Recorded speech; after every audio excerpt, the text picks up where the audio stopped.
Good evening मुलांनो. आज शनिवार दिनांक 23 जानेवारी 2021. आज आपण परिसर अभ्यास भाग 1 मधील पाठ 17वाचा भाग नंबर 2 पाहणार आहोत. पाठाचं नाव आहे वस्त्र आपली गरज. गेल्या भागाचा थोडासा रिकॅप आपण बघूया की गेल्या भागामध्ये मी तुम्हाला सांगितलेलं होतं की वस्त्र म्हणजे काय आणि त्या वस्त्राची गरज आपल्याला का वाटायला लागली हे आपण त्याच्यामध्ये पाहिलं होतं. त्यानंतर आपण असंही पाहिलं होतं की वस्त्र ही आपली गरज म्हणूनच वापरली गेली पाहिजे, त्याचा हव्यास धरता कामा नये. किंबहुना वस्त्रच नाही तर प्रत्येक वस्तूची हव्यास कधीच करता कामा नये, गरज म्हणून ती वापरली गेली पाहिजे. आणि हव्यास म्हणजे काय हेही आपण पाहिलं होतं की गरजेपेक्षा गरज भागल्यानंतरही एखादी गोष्ट आपल्याला हवीशी वाटते, जिचा आपल्याला काही उपयोग नसतो, फक्त ती आवडली म्हणून हवीशी वाटते, आपल्याकडे असावी म्हणून हवीशी वाटते आणि त्याला आपण हव्यास म्हणतो. अधिकची वस्तू असते. तर हे आपण त्यामध्ये पाहिलं होतं. त्यानंतर आपण हेही पाहिलं होतं की जर अधिकचे कपडे आपल्याकडे असतील तर आपण त्या अधिकच्या कपड्यांचं, जे कपडे आपल्याला आता काही गरजेचे नाही आहेत, उपयोगी नाही आहेत, लहान होतात परंतु ते चांगल्या अवस्थेत आहेत, तर त्या कपड्यांचा विनियोग, त्या कपड्यांचा उपयोग तुम्ही कुठे कराल, कोणासाठी कराल हे आपण पाहिलेलं होतं. त्यानंतर आपण पाहिलं होतं की वस्त्रनिर्मिती करण्यासाठी पूर्वीच्या काळी जो हातमाग वापरला जायचा किंवा चरखा वापरला जायचा सूतकताईसाठी, तर याची माहिती आपण घेतली होती. त्यानंतर आपण हेही पाहिलं होतं, मी तुम्हाला एक मुलाखत घ्यायला सांगितली होती की तुमच्यापेक्षा गरीब जे तुमच्या आसपास वावरणारे कामगार, भाजीवाले, दूधवाला किंवा रद्दी विकणारा किंवा पेपरवाला यांसारखे जे कोणी, किंवा अगदी एखादा फुटपाथवर झोपणारा माणूस यांची मुलाखत घ्या असं मी तुम्हाला सांगितलेलं होतं. आणि त्याच्यातून आपल्याला दिसलं होतं की तुम्ही जी त्यांची मुलाखत घेतली होती त्याच्यातून की त्या लोकांकडे गरजेपुरतेच कपडे असतात. तुम्ही जसे दिवसातून 4-5 कपडे बदलतात तसे त्यांच्याकडे तेवढे जोड कपड्यांचे नसतात.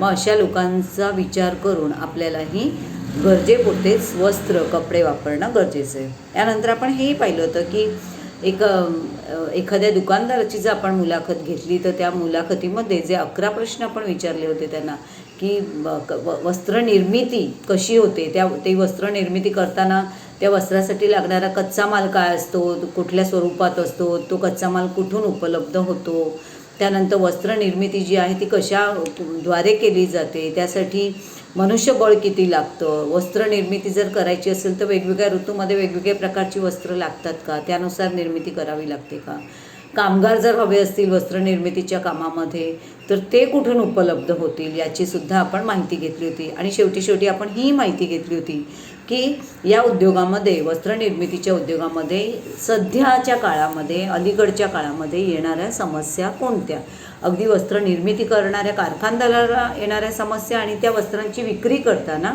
दुकानदाराला येणाऱ्या समस्या कोणत्या, याविषयी आपण माहिती घेतली होती. त्यानंतर पान नंबर 85वर आपण महाराष्ट्रातील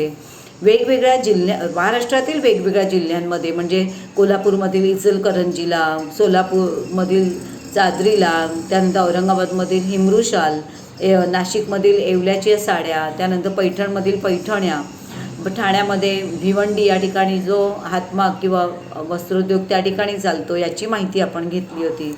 आणि त्या पानावर आपण हेही पाहिलं होतं, मी तुम्हाला मागच्या वेळेला वस्त्रांचे साधारण माझ्याकडे अवेलेबल असणारे, उपलब्ध असणारे प्रकार तुम्हाला दाखवण्याचा मी प्रयत्न केला होता. त्यामध्ये आपण फक्त महाराष्ट्रातच नाही तर महाराष्ट्र या राज्याच्या बाहेरची जी भारतातील इतर राज्य आहेत त्या वेगवेगळ्या राज्यांमधले विविध वस्त्रप्रकार कोणते प्रसिद्ध आहेत, प्रचलित आहेत, ती राज्य कोणत्या विविध वस्त्रप्रकारांसाठी प्रसिद्ध आहेत हे पण आपण पाहिलं होतं. त्यामध्ये आपण पाहिलं होतं की उत्तर प्रदेशमधील लखनौमध्ये लखनौचं चिकन प्रसिद्ध आहे. चिकन हे कापड आहे, कोंबडीचं पिल्लू नाही. काश्मीरमध्ये काश्मीरी सिल्क, काश्मीरी वर्क जे आहे, भरतकाम जे आहे, दोऱ्यांचं काम, ते प्रसिद्ध आहे. बनारसमध्ये बनारसी सिल्क, कडियल, पितांबरी, पोचमपल्ली हे सगळे साड्यांचे प्रकार. नारायणपेठ हा प्रकार आपण पाहिला होता. कांजीवरम, पटोला. कांजीवरम हे तमिळनाडूमध्ये कांजीवरम प्रसिद्ध आहे. पटोला, त्यानंतर राजस्थानमध्ये गेला तर तिथली बांधणी ही साडी बांधणी या प्रकारचं कापड वस्त्र खूप प्रसिद्ध आहे. आणि बांधणी खरोखर जर तुम्हाला कोणी असं माहिती सांगणारं मिळालं, नाही मिळालं माहिती सांगणारं, तरीसुद्धा तुम्ही गुगलवर जाऊन बांधणीचं वस्त्र कसं निर्माण करतात, कसं तयार करतात हे नक्की पहा. खूप छान आहे ते पाहण्यासारखं की बांधणीचं वस्त्र कसं तयार केलं जातं. त्यानंतर कर्नाटकातील मैसूरमध्ये मैसूर सिल्क असे प्रकारचे आपण विविध प्रकार पाहिलेले होते. आज आपण थोडंसं त्याच्या पुढे जातो आहे. पान नंबर 85वरून मग आपण पुढे जाणार आहोत. पान नंबर 85 उघडायचे. त्यामध्ये खाली करून पहा. वस्त्रातील विविधता जाणून घेण्यासाठी पालकांबरोबर एखाद्या कापड बाजारामध्ये जा. आता सध्या लॉकडाऊन असल्यामुळे हे सगळं करता येईल की नाही जरा शक्यता कमी वाटते. पण जर तुमचे भिवंडीला वगैरे कोणी नातेवाईक राहत असतील तर त्या ठिकाणी तुम्ही जा. उल्हासनगर या ठिकाणी सुद्धा कापड मार्केट आहे मोठं, तिथे तुम्ही जाऊ शकता. मुंबईला मोठी मोठी कापड मार्केट आहेत, तिथे जाऊ शकता.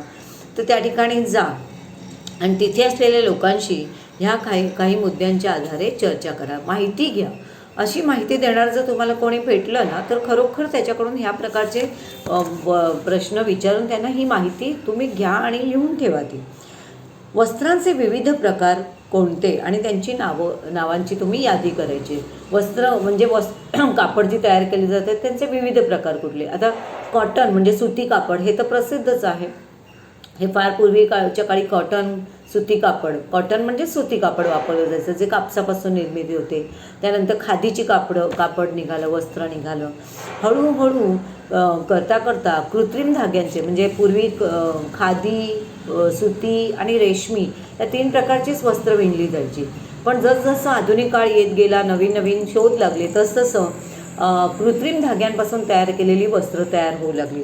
म्हणजे जसं की terrycot, terry wool, polyester, nylon, chiffon या प्रकारचं, आणखी जॉर्जेट, आणखीसुद्धा कितीतरी प्रकारच्या वस्त्रांची नावं तुम्हाला दुकानांमध्ये गेलात की तुम्हाला ती ऐकायला मिळतील. आता हा नकाशा आपण थोड्या वेळाने बघूया त्याचं काय करायचं आहे. त्याच्या खाली दुसरा प्रश्न पहा.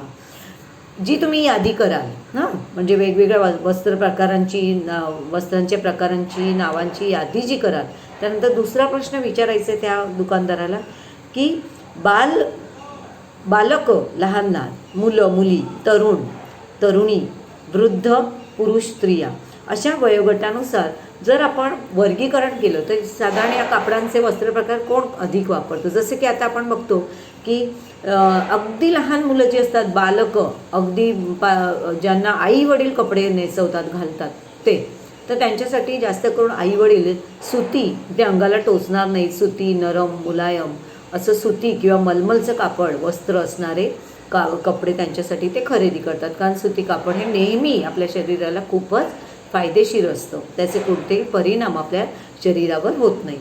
लहान बालकांसाठी सुती कपडे वापरले जातात. तरुण, आता लहान मुलं जी असतात ती साधारणपणे मुलं जी असतात ती टॉप वापरतात, हाफ पॅन्ट वापरतात, हो की नाही, टी शर्ट वापरतात. लहान मुली ज्या असतात त्या फ्रॉक वापरतात, छोटे फ्रॉक वापरतात, छोटे स्कर्ट वापरतात, टॉप वापरतात, सुंदर छोट्याशा जीन्स वापरतात. त्यानंतर जसं तरुण होतात तसं तरुण मुली ज्या असतात त्या सुंदर जीन्स टॉप वापरतात, फुल पॅन्ट वापरतात, फ्रॉक वापरतात, मोठे गाऊन्स वापरतात, त्यानंतर पंजाबी ड्रेस वापरतात. अशा प्रकारे मुलींचे कपडे असतात. तरुण मुलं जी असतात ती हल्लीची जास्तीत जास्त मुलं जीन्स वापरतात.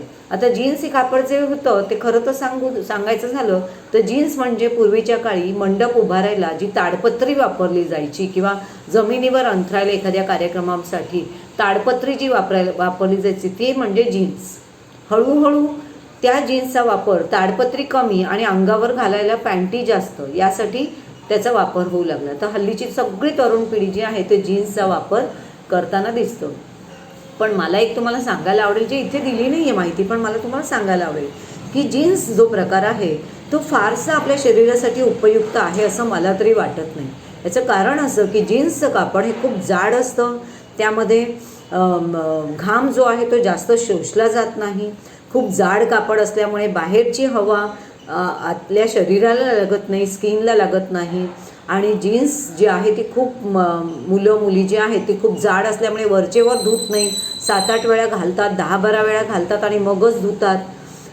त्यामुळे परिणाम त्याचा असा होतो आहे, दुष्परिणाम त्याचा असा होतो आहे की आपल्या स्किनला म्हणजे आपल्या त्वचेला त्या कापडाचा, जीन्स या कापडाचा आपल्या त्वचेवर वाईट असे परिणाम होतात आणि त्वचेचे आजार आपल्याला होतात. त्यामुळे जीन्सचा वापर कमीत कमी करा, बघा पटलं तर.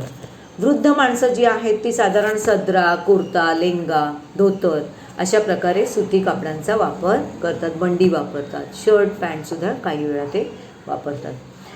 तिसरा प्रश्न, वस्त्रांपैकी साड्यांचे विविध प्रकार जाणून घ्या. मग कालच्या म्हणजे सोमवारच्या बुधवारच्या पाठामध्ये आपण साड्यांचे विविध प्रकार पाहिले होते, जसे की कांजीवरम आहे, मैसूर सिल्क आहे, बनारसी शालू आहे, पोचमपल्ली आहे, त्यानंतर नारायणपेठ आहे, पैठणी आहे, बांधणी आहे आणि पुष्कळसे प्रकार. म्हणजे मला आता ती नावंसुद्धा एवढी आठवत नाहीत, पण तुम्ही दुकानात गेला तर खरोखर कागद, पेन आणि पॅड घेऊन जा आणि खरोखर लिहून काढा. साड्यांचे असंख्य प्रकार तुम्हाला ऐकायला मिळतील, नवीन नवीन प्रकार, जुने प्रकारसुद्धा तुम्हाला ऐकायला मिळतील. साड्यांच्या निर्मितीची प्रसिद्ध ठिकाणे नोंदवा. साड्यांच्या निर्मितीची प्रसिद्ध ठिकाणी, जसं की आता ह्या नकाशाचा तुम्हाला वापर करता येईल. आता बघा, जसं की आपल्याला म्हणता येईल की महाराष्ट्रामध्ये साधारणपणे महाराष्ट्रामध्ये मला तर ते सडनली नाव आठवत नाही, पण महाराष्ट्रामध्ये येवला, त्यानंतर पैठण या ठिकाणी पैठण्या ह्या बनवल्या जातात. पैठणची पैठणी खूप प्रसिद्ध आहे, येवल्याच्या साड्या खूप प्रसिद्ध आहेत, लोक खरेदीला जातात तिथे. त्यानंतर नारायणपेठ प्रसिद्ध आहे आपल्या महाराष्ट्रामधली. तर असे हे विविध प्रकार, आणखीसुद्धा माझ्या अगदी तोंडावर नाव आहे पण मला अगदी आत्ता लगेच आठवेन असं झालं आहे. त्यानंतर तुम्ही वर गुजरात, राजस्थानकडे वळलात की त्या ठिकाणी बांधणी प्रसिद्ध आहे. म्हणजे तुम्ही या ठिकाणी त्या कॉलममध्ये काय करायचं आहे, प्रदेशानुसार साड्यांचे प्रकार त्या ठिकाणी लिहू शकता. म्हणजे तुम्ही लिहायचं आहे त्या ठिकाणी. राजस्थानमध्ये बांधणी प्रसिद्ध आहे, जम्मू आणि काश्मीरमध्ये काश्मीरच्या साड्या प्रसिद्ध आहेत. त्यानंतर इथे उत्तर प्रदेश म्हटले की नाही, उत्तर प्रदेश, तर उत्तरेकडच्या भागात तिथे लखनवी म्हणजे चिकनच्या साड्या प्रसिद्ध आहेत. त्यानंतर अजून आपल्याला घेता येईल जसं की ओडिशामध्ये ओडिसी साड्या प्रसिद्ध आहेत. पश्चिम बंगालमध्ये कलकत्ता कॉटनच्या साड्या प्रसिद्ध आहेत. खाली जर आपण आलो पुदुच्चेरीमध्ये पुदुच्चेरी साड्या प्रसिद्ध आहेत. कर्नाटकमध्ये मैसूर सिल्कच्या साड्या प्रसिद्ध आहेत. तामिळनाडूमध्ये कांजीवरम प्रसिद्ध आहे. म्हणजे मी सांगितले ते साड्यांचे प्रकार आहेत. बरेचसे साड्यांचे प्रकार कदाचित मला बोलतासुद्धा आले नसेल. आता हे आहे ना काय ते झारखंड किंवा छत्तीसगड जे आहे त्या ठिकाणी गढवाली साड्या ज्या आहेत त्या प्रसिद्ध आहेत, गढवाल सिल्क म्हणून. अशा अनेक साड्या, उत्तर प्रदेशमध्ये बनारसी शालूसुद्धा प्रसिद्ध आहेत. म्हणजे काय करायचं आहे तुम्हाला, तर ह्या ठिकाणी हा जो भारताचा जो नकाशा दाखवला आहे, या भारताच्या नकाशामध्ये वेगवेगळ्या राज्यामध्ये कोणत्या प्रकारच्या साड्या प्रसिद्ध आहेत किंवा वस्त्र प्रसिद्ध आहेत त्या ठिकाणी तुम्ही पेनाने त्या ठिकाणी तुम्ही ती नावं लिहायची त्या राज्यामध्ये. हा पांढराच नकाशा असल्यामुळे तुम्हाला निळ्या रंगाने नावं तिथे सहज स्पष्ट अशी दिसतील, अशी लिहिता येतील. तुम्ही नोंदवलेल्या साड्यांच्या नावांमधील ठिकाणे व प्रदेश लक्षात घेऊन त्यांची नोंद वरील नकाशात करायची. तर हे तुम्हाला करायचं आहे आणि मग करून त्याचा फोटो काढून तुम्हाला पाठवायचं आहे. हा एवढाच अभ्यास नसेल, अभ्यास आणखीसुद्धा मी पुढे सांगणार आहे, पण आजचा हा पहिला अभ्यास असेल की या भारताच्या नकाशामध्ये जे विविध राज्य दिसत आहेत या विविध राज्यांमधले किमान 5 राज्यांमधल्या तरी वेगवेगळ्या राज्यांमध्ये कोणता वस्त्रप्रकार प्रसिद्ध आहे तो तिथे पेनाने नोंदवायचा आणि त्याचा फोटो काढून तुम्ही मला पाठवायचं आहे. तिथे हवं तर तिथे तुमचं नावसुद्धा लिहा, म्हणजे मला कळेल की त्या नकाशामध्ये नाव लिहा. तुमचं नकाशामध्ये वरच्या बाजूला इथे दिसेल असं जम्मू काश्मीर लिहिलं आहे ना, त्याच्या बाजूला तिथे तुमचं नाव टाका, नाव आणि आडनाव टाका फक्त, म्हणजे मला कळेल की हा तुमचाच नकाशा आहे. नाही तर काही शहाणे जे आहेत ते तुम्ही पाठवलेलेच फोटो पुन्हा मला फॉरवर्ड करतील आणि स्वतःचा फोटो स्वतः काम केलं आहे म्हणून. त्यामुळे स्वतःचं नाव टाका तिथे, म्हणजे हे काम तुम्हीच केलं हे लक्षात येईल माझ्या. प्रदेशानुसार साड्यांच्या प्रकारात अनेक पर्याय दिसतात. यावरून असे लक्षात येईल की आत्ताच्या स्थितीत आपल्याला वस्त्रांचे विविध प्रकार, अगदी व्हरायटी ऑफ क्लोथ्स आपल्याला उपलब्ध आहेत. हवामानाच्या विविधतेमुळे आणि वाहतुकीच्या सुविधांमुळे वस्त्रांमध्ये आपल्याला अनेक प्रकार उपलब्ध झालेत. वस्त्रांमधील ही विविधता ही आपल्या देशाच्याच विविधतेचा एक भाग मानला जातो. मला तुम्हाला एक सांगावं असं वाटतं, मागच्या वेळेला मी तुम्हाला वाहतूक हा धडा शिकवला होता आणि त्याच्यामध्ये आपण पाहिलं होतं की वाहतुकीचा फायदा काय, तर मालाची मोठ्या प्रमाणावर ने-आण करणे, एका राज्यातून दुसऱ्या राज्यामध्ये किंवा एका राज्यातून पुढच्या राज्यामध्ये असं माल पाठवण्यासाठी किंवा आणण्यासाठी वाहतुकीचा उपयोग होतो. आता या वाहतुकीमुळेच केवळ असं शक्य झालं की उत्तरेकडील जम्मू काश्मीरमध्ये तयार होणाऱ्या काश्मीरी साड्या ज्या आहेत त्या आपल्या महाराष्ट्रात पण मिळतात. तर महाराष्ट्र किती लांब आहे बघा. किंवा दक्षिणेकडे तामिळनाडूमध्ये तयार होणाऱ्या कांजीवरम साड्या आज महाराष्ट्रातल्या दुकानांमध्ये पण उपलब्ध आहेत. किंवा इथे अगदी पूर्वेकडच्या बाजूला बघा मणिपुरी साड्या आहे, मणिपुरी सिल्क आहे, अगदी पूर्वेकडच्या बाजूला मणिपुरी सिल्क आहे. त्यानंतर पश्चिम बंगालमधल्या कलकत्ता कॉटनच्या साड्या आहेत, ओडिसामधल्या ओडिसा सिल्क आहे. ह्या प्रकारची जी वस्त्र आहेत तुम्ही ऑल ओव्हर इंडिया कुठेही जा, तुम्हाला जरी प्रांत वेगळा असला तरी कुठल्याही प्रांतातली साडी कुठल्याही प्रांतामध्ये अवेलेबल होते. असं मी महाराष्ट्रातल्या कुठल्याही दुकानात जा आणि महाराष्ट्रातल्या कुठल्याही साड्यांच्या दुकानात जाऊन तुम्ही कोणत्याही राज्य म्हणजे संपूर्ण भारतातल्या कुठल्याही राज्यातल्या साड्या तिथे विचारा, तुम्हाला त्या अवेलेबल होईल. हे कशामुळे बाळांनो आलं तुमच्या लक्षात? हे केवळ आणि केवळ वाहतुकीमुळे सहज शक्य आहे. वाहतुकीमुळे तिथल्या दूरवर तयार होणाऱ्या साड्यासुद्धा आपण कुठेही हव्या त्या ठिकाणी ने-आण त्याची करू शकतो. आता आपण पान नंबर 87वर 87वर येऊ. करून पहा. आता हे तुम्हाला करायचं आहे, सर्वांना हा एक अभ्यास करायचा आहे. करून पहा. तुमच्या घरातील परिसरातील वयस्कर व्यक्तींना भेटून खालील माहिती घ्या. आजी आजोबा घरात राहत नसेल, गावात राहत असतील तर त्यांना फोन करा आणि विचारा. तुमच्या घरातल्या कुठल्याही वयस्कर व्यक्तीकडून ही माहिती तुम्हाला घ्यायची की त्यांच्या लहानपणी ते कोणकोणते कपडे वापरत होते. आजी असतील किंवा आजोबा असतील किंवा दोघेही असतील तर दोघांनाही वेगळे कॉल करायचे आणि दोघांची मुलाखत घ्यायची की तुमच्या लहानपणी आजोबा कुठले तुम्ही कपडे वापरत असं होतात. आजोबा तुम्हाला सांगतील आमच्या लहानपणी खाकी रंगाच्या हाफ पॅन्टी आम्ही वापरायचो. त्याच्याही पूर्वी तरची मुलं जी होती लहानपणी लंगोटच वापरायची, माहिती आहे का तुम्हाला? पण तेव्हा ही लंगोट वापरणं ही सर्रास सगळीकडची प्रथा होती, कोणाला काही ही लाज वाटत नव्हती. त्यानंतर मग जसजसे इंग्रज आपल्या देशात आले तसतसे प्रावरणं बदलत गेली. मग त्या पूर्वीच्या काळचे जे म्हणजे आत्ता तुमचे आजोबा सांगतील की आम्ही खादीच्या पॅन्टी वापरायचो, खादीचे सदरे वापरायचो, त्यानंतर टोपी वापरायचो डोक्यावर, त्यानंतर अंगामध्ये सदरा वापरायचो कॉटनचा, किंवा मग एखादं शर्ट असायचं आमच्याकडे. आजीला विचारलं तर आजी सांगेल तुम्हाला आमच्या लहानपणी आम्ही परकर पोलकं वापरायचो, कारण आजीच्या लहानपणी त्या काळात फ्रॉक वगैरे प्रकार अजिबात नव्हते. त्या काळात लहान मुली परकर पोलकं वापरायच्या, अगदी खाली पायापर्यंत जाणारा परकर वापरायच्या, परकर पोलकं. त्यानंतर थोड्याशा मुली मोठ्या झाल्या की त्या साड्या वापरू लागायच्या. बस मुलींसाठी एवढाच चॉईस होता. हळूहळू काळ बदलत गेला. परकर पोलक्यातल्या मुली स्कर्ट टॉप वापरायला लागल्या, म्हणजे स्कर्ट अगदी गुडघ्याच्या खालीपर्यंत आणि त्याच्यावर एक शर्टसारखं ब्लाऊज वापरायच्या, ज्याच्यामध्ये पोट पाट सगळं झाकलं जाईल. काळ बदलत गेला आणि ह्या कपड्यांची तुम्ही यादी करायची. ही यादी तुम्ही घ्या आणि तुम्ही दुकानात जा आणि दुकानदाराला विचारा की तुम्हाला इथे काय म्हणजे तुमच्या दुकानामध्ये हे आजोबाने सांगितलेले हे कपडे मिळतात का, किंवा आजीने सांगितलेले हे कपडे मिळतात का. कदाचित तुम्हाला काही दुकानांमध्ये मिळतील, पण सगळ्याच दुकानांमध्ये हे कपडे सर्रास मिळत नाही. आज परकर पोलका आपल्याला हवं झालं ना लहान अगदी छोट्या छोट्या मुलींसाठी, तर आपल्याला ते शिवून घ्यावं लागतं, कारण हल्ली फक्त फॅशन म्हणून ते कधी कधी वापरलं जातं, पण एरवी परकर पोलकं कोणीही वापरत नाही. आता जसजसा काळ बदलत गेला तसतसं कपड्यांमध्ये सुद्धा बदलत गेला. तुम्हाला दुकानदार सांगेल की नाही हो, आता आमच्याकडे नऊवारी साड्या नाही मिळत, आता हल्ली कोण वापरत नाही नऊवारी साड्या. तुम्हाला ठराविक दुकानांमध्येच नऊवारी साड्या मिळतील, कारण हल्ली सर्रास बायका ज्या आहेत त्या 5 वारी 6 वारी साड्या नेसतात, नाही तर मग पंजाबी ड्रेस घालतात, आधुनिक कपडे घालतात. आणि हल्लीचे सगळे आजोबा पॅन्ट शर्ट वापरतात, अगदी जीन्स वापरत नसतील पण पॅन्ट शर्ट वापरू लागलेले आहेत. तुम्हाला धोतर, त्यांच्या काळातली ती बंडी, त्यांच्या काळातलं ते सदरा टोपी हे आता सहसा कुठे मिळणार नाही.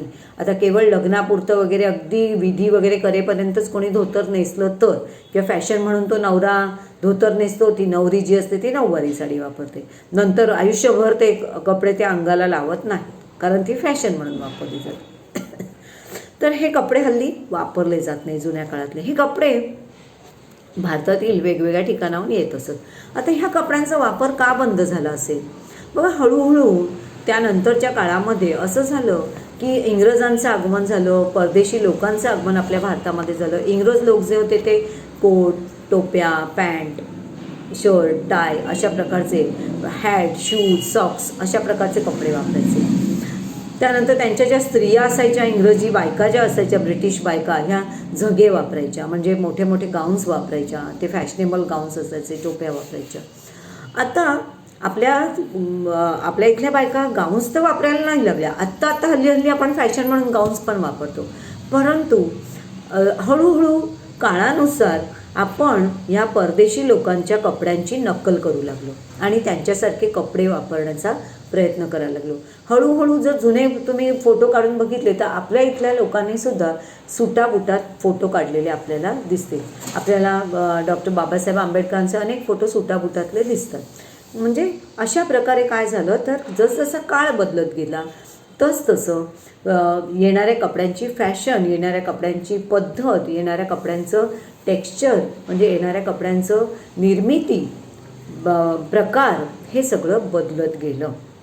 परंपरेनुसार व काळानुसार वस्त्रांमध्ये बदल होत गेले आणि 9वारी साडी जाऊन तिथे 5वारी 6वारी साडी किंवा ड्रेस आले. आणि ह्या सगळ्या ज्या गोष्टी होत्या जुन्या काळातल्या त्या आउटडेटेड म्हणून, म्हणजे जुन्या काळातल्या म्हणून संबोधल्या जाऊ लागल्या आणि आता त्याला फारसं कोणी वापरताना आपल्याला दिसत नाही. कारण काय आहे, अजून असं पण म्हणता येईल की 9वारी साडी जी होती ती धुवायला पण खूप अवघड, खूप लांबलचक असायची ती, त्यामुळे धुवायला अवघड जायची. ती 9वारी साडी लहान लहान मुली त्या काळात लग्न व्हायच्या, त्या 9वारी साड्यांमध्ये त्यांना वावरणं पण अवघड व्हायचं.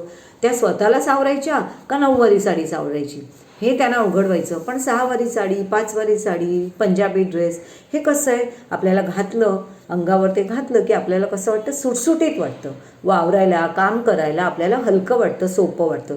ते सगळं सांभाळत बसावं लागत नाही काम करताना. आता तर आपण बघतो की ऑफिसला जाणाऱ्या मुली ज्या आहेत त्या ओढणीवाले ड्रेससुद्धा वापरत नाही, कारण कामाच्या त्या गडबडीत लॅपटॉप मांडीवर घेऊन, टेबलवर घेऊन काम करायचं आहे किंवा एखाद्या मशीनवर काम करायचं आहे, तर तिथे कुठे साडीचे पदर सांभाळत बसायचे किंवा कुठे तिथे त्या ओढण्या सांभाळत बसायच्या.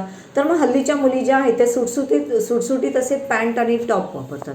काही हरकत नाही, आपल्याला सुटसुटीत असतील परंतु अंग व्यवस्थित झाकतील असे कपडे आपण वापरले पाहिजे. माहीत आहे का तुम्हाला, मध्ये आपण आता पुढचा भाग पाहूया. मानवाच्या उत्क्रांती दरम्यान त्यांच्या शरीरामध्ये अनेक बदल होत गेले. शरीरावरील केसांचे प्रमाण कमी होत गेले, हा त्यापैकीच एक बदल. शरीरावरील केसांचे आवरण कमी झाल्याने मानवाला ऋतू बदलांपासून संरक्षणाची आवश्यकता भासू लागली आणि मग त्यातूनच वस्त्राची निर्मिती झाली. खाली एक चित्र दाखवलं आहे बघा. हा जो आहे तो ॲपमॅन आहे, अगदी लेफ्ट साईडला तुमच्या. ॲपमॅन म्हणजे अगदी आदिमानव. आदिमानवापासून थोडंसं काळ बदलत गेला आणि पुढचा माणूस आणि आत्ताचा माणूस, अगदी जो 5वा माणूस जो आहे, अगदी extreme at your right side, तो जो माणूस आहे तो आत्ताचा अगदी मॉडर्न एजमधला माणूस आहे. म्हणजे हळूहळू कसा बदल होत गेला ते आपल्याला दिसेल. माणसामध्ये उत्क्रांतीनुसार काय बदल होत गेला तर उत्क्रांतीमध्ये पूर्वीचा जो माणूस होता तो वानर होता. मग हळूहळू त्याला नको असलेल्या गोष्टी नष्ट होत गेल्या. म्हणजे काय तर शेपूट नष्ट झालं वानराचं, शेपूट नष्ट झालं. हळूहळू तो केसाळ जो असायचा तो वानर 2 पायांवर चालू लागला 4 पायांचा वापराऐवजी. मग हळूहळू त्याच्या अंगावरचे केस नष्ट होत गेले. आता पूर्वीच्या काळी अगदी पहिला जो मानव होता त्याला तो केसाळ असल्यामुळे त्या केसांमुळेच त्याचं थंडी, ऊन, वारा, पाऊस यापासून रक्षण होत असे. पण हळूहळू त्याच्या अंगावरचे केस निघून गेले. केस निघून गेल्यानंतर त्याला थंडी, ऊन, वारा, पाऊस याच्यापासून स्वतःचं संरक्षण करण्याची गरज वाटायला लागली. जसजसा ऋतू बदलत जात होता तसतसं त्यांना वाटायला लागलं की आपल्या अंगावर काहीतरी असलं पाहिजे. मग माणसाने निसर्गातीलच वस्तूंपासून वस्त्रनिर्मिती आपल्याला करता येईल का याचा शोध घेतला, कारण माणूस हा हुशार होता मुळातच. त्यामुळे मग वस्त्रांमध्ये वस्त्र वापरायला त्याने सुरुवात केली. अगदी आदिम काळापासून, म्हणजे अगदी फार जुन्या काळापासून, म्हणजे आपण लेफ्ट साईडपासून जो सेकंड मानव आहे, दुसरा मानव आहे त्याच्यापर्यंत बघूया. त्याचे कपडे बघा. असे कपडे आता आपण घालत नाही.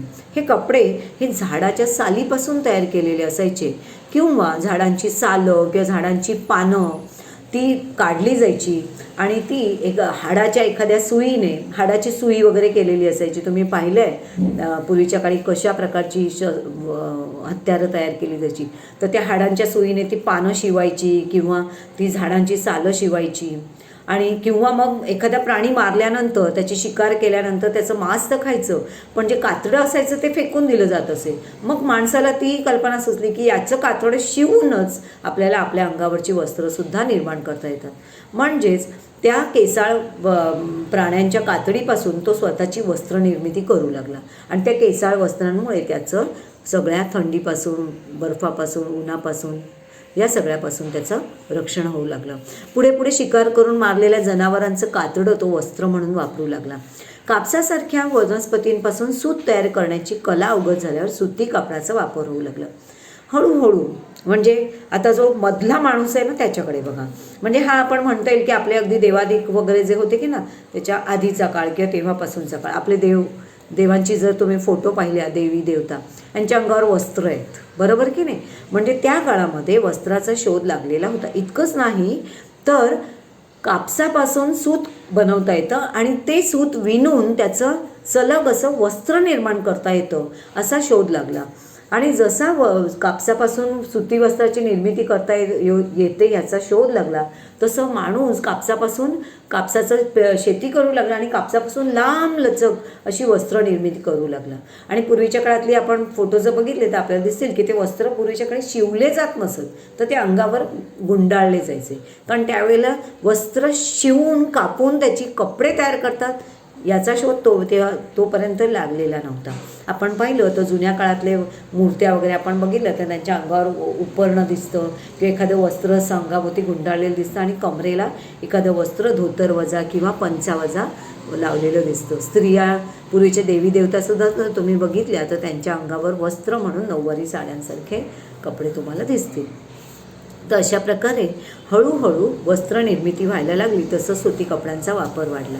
आणि नंतर मग आताच्या काळामध्ये यंत्र निर्मिती झाली, यंत्रांवर वस्त्र तयार करता येऊ लागली. कृत्रिम दोऱ्यांचा शोध लागला, म्हणजे कृत्रिम अशा रासायनिक वस्तूंपासून वस्त्र तयार करता येऊ लागली आणि तसतसं वस्त्रांच्या निर्मितीमध्ये विविधता दिसू लागली. आता आपण आणखी एक गोष्ट लक्षात ठेवूया, हे नेहमी लक्षात ठेवा. आज आपल्या पृथ्वीची लोकसंख्या, म्हणजे संपूर्ण पृथ्वीची लोकसंख्या म्हणते मी, जगाच्या कानाकोपऱ्याची, ही जवळजवळ आजची लोकसंख्या 6 ते 7 अब्ज. म्हणजे सोप्या शब्दात सांगायचं झालं तर 600 कोटी ते 700 कोटी ही आज आपल्या पृथ्वीची लोकसंख्या आहे. आणि ही एवढी लोकसंख्या जी आहे, या लोकसंख्येला पुरेल एवढं देता येईल एवढा निसर्ग आपल्याला प्रत्येक गोष्ट पुरवत असतो. निसर्गाने प्रत्येकाची गरज भागेल एवढं दिलेलं आहे, परंतु निसर्ग माणसाचा हव्यास मात्र पूर्ण करू शकत नाही.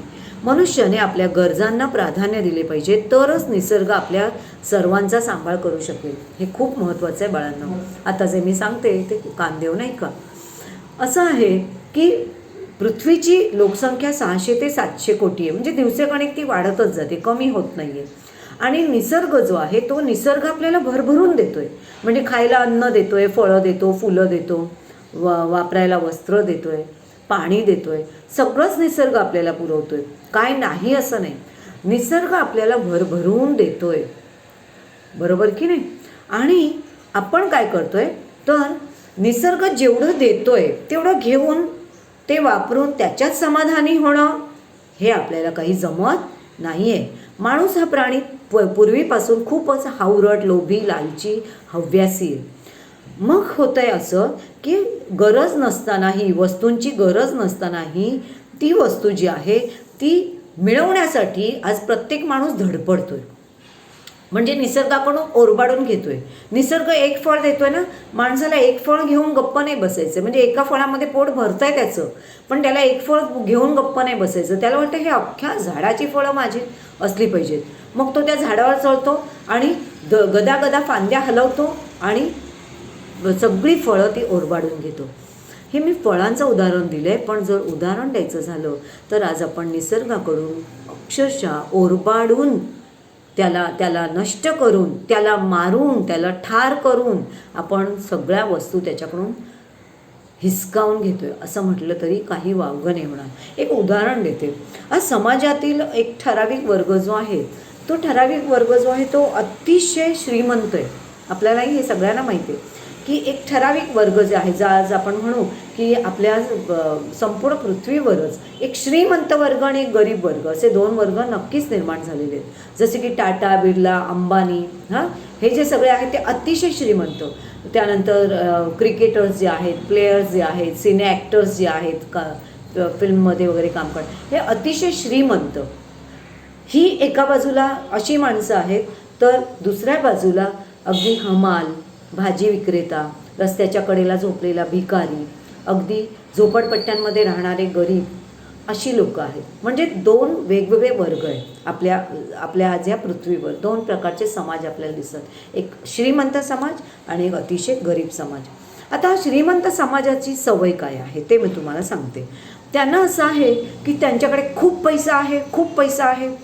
तो पैसा, मग तो एवढा पैसा त्यांच्याकडे आहे की त्यांचा वापरून सुद्धा तो उरतो. मग तो उरलेला पैसा काय करायचा, तर तो उरलेला पैसा कुठेतरी आणखी गुंतवणूक करायची. मग गुंतवणूक करायची म्हणजे काय, तर मग त्या पैशातून आणखी गुंतवणूक करून आणखी पैसा कसा मिळेल हे बघायचं. मग ते काय करतात असे श्रीमंत लोक, की त्यांच्याकडे असलेल्या पैशात ते आणखी घरं विकत घेतात, आणखी सोनं विकत घेतात आणि आणखी कपडे विकत घेतात, खूप सारी घरं विकत घेतात. म्हणजे एक घर त्यांच्याकडे आहे, एक बंगला ऐसपैस राहिला तरी या राज्यात बंगला, अमेरिकेत बंगला, आफ्रिकेत बंगला, पाली हिलला बंगला, वरळी सिपेसला बंगला, खार रोडला बंगला, आणखी कुठे नाही तर माथेरानला बंगला. म्हणजे एकाच माणसाकडे आज 1760 घरं आहेत. गरज किती आहे, त्याची फॅमिली किती माणसांची, 4 ते 5 माणसांची. 4 ते 5 माणसांना जागा किती लागते राहायला, पण तरीसुद्धा अनावश्यक अशी घर खरेदी तो करत जातो. आता हे का, तर त्या घरांच्या खरेदीमध्ये त्याच्याकडची जी अधिक संपत्ती आहे ती गुंतवली जाते. उद्या ती घरं तो विकणार कधीतरी, त्याला नको होईल तेव्हा त्यातलं एखाद दुसरं घर आणखी पैसा मिळवणार. ही याला म्हणतात हव्यास. ही हाव त्याची काही संपणार नाही. आता यामुळे होतंय असं की अधिक घरांची हव्यास असल्यामुळे की अधिक हव्यासापोटी आज जंगलं साफ होत चालली आहेत. कारण ही घरं बांधायची कुठे, मग जंगल साफ करायचं आणि त्या ठिकाणी घरं बांधायची, घरं खरेदी करायची. मग बिल्डर काय करतात, उंच उंच घरं बांधत जातात. मग ती घरं बांधायला मोकळी जागा हवी म्हणून वृक्ष तोड करतायत, जंगल तोड करतायत आणि तिथे घरं बांधतायत. अशामुळे काय होत आहे, तर पर्यावरणाचा ऱ्हास होतोय. निसर्ग संपत चाललाय, निसर्गाला आपण नष्ट करत चाललोय, त्याच्या हृदयावर कुऱ्हाड घालत चाललोय आणि पर्यावरणाचा ऱ्हास होत चाललाय. आणि पर्यावरणाचा ऱ्हास झाला की काय होतं हे तुम्ही सायन्समध्ये शिकलेले आहात. पर्यावरणाचं जर संतुलन बिघडलं, एखादी गोष्ट खूप अधिक घडू लागली तर त्यामुळे काय परिणाम होतो हे तुम्ही पाहिलेलं आहे. त्याचा दुष्परिणामच होत असतो.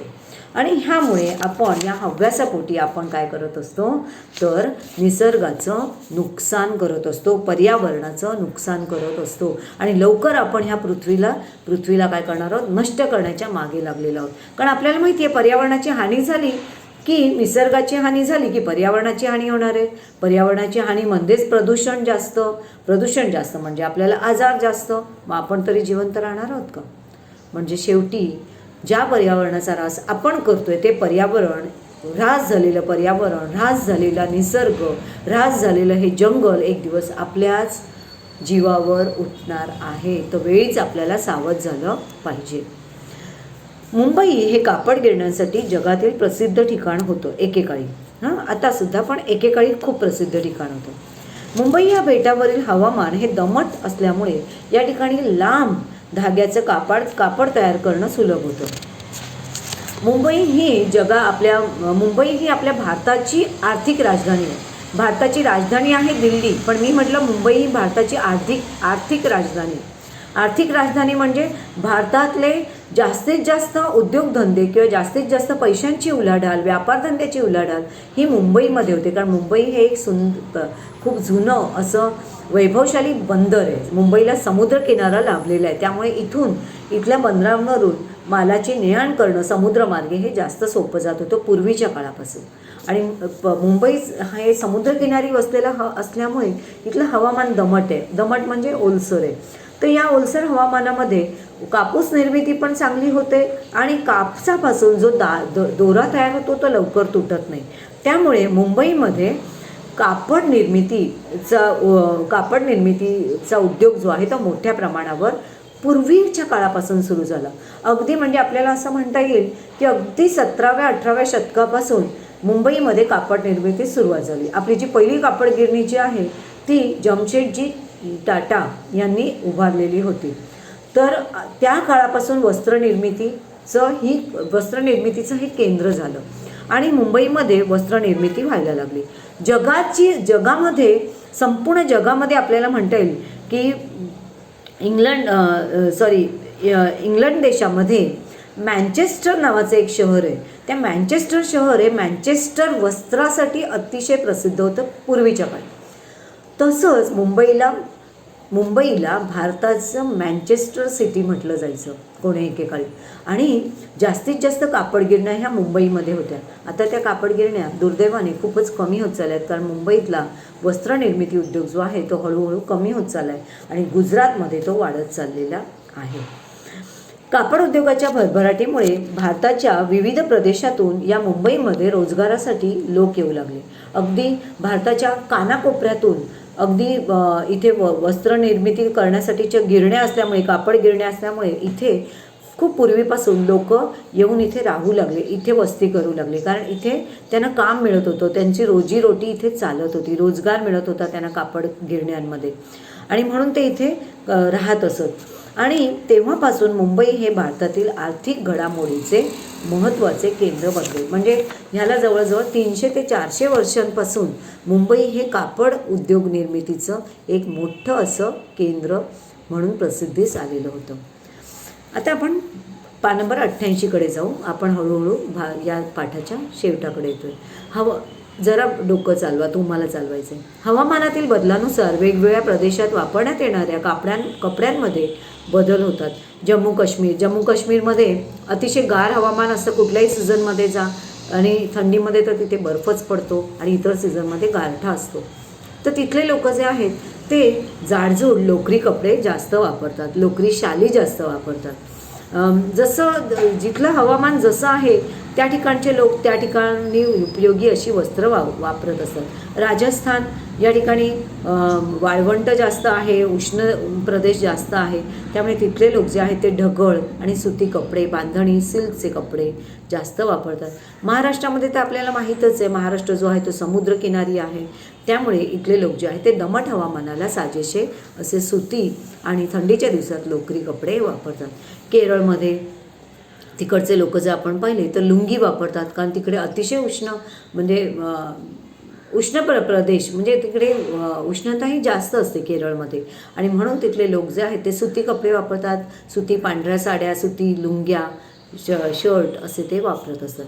तर या राज्यात वापरल्या जाणाऱ्या पोशाखांची तुम्ही चित्र मिळवा, त्या आधारे तेथील हवामानाविषयी तुम्ही जाणून घेऊ शकता.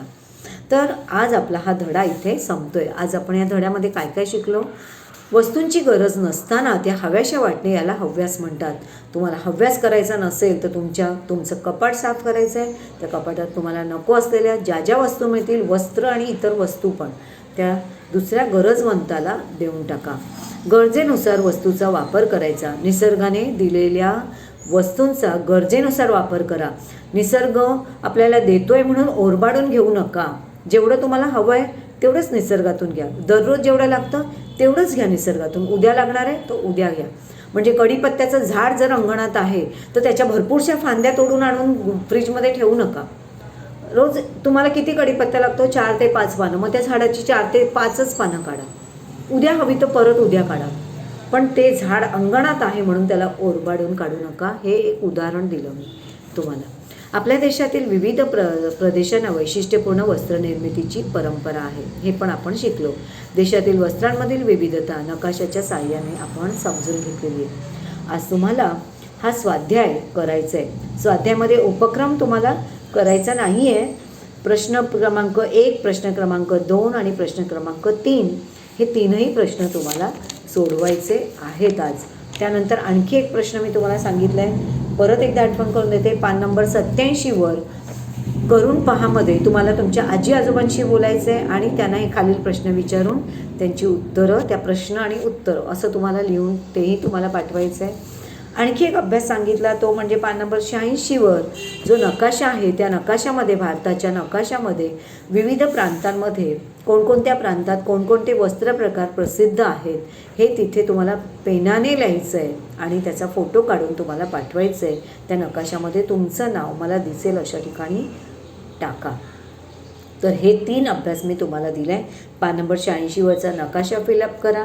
पान नंबर 87वरचे करून पहामध्ये आजी आजोबांना प्रश्न विचारून त्यांच्याकडून थोडीशी माहिती घ्या. छोटेसेच मुलाखत आहे ती घ्या, त्याची उत्तरं लिहा आणि स्वाध्यायामधले प्रश्न क्रमांक 1, 2 आणि प्रश्न क्रमांक 3 तुम्हाला सोडवायचे आहेत आणि छानपैकी त्या ठिकाणी आखा आणि आखून त्या ठिकाणी ते मला उत्तम प्रकारे ते पाठवा.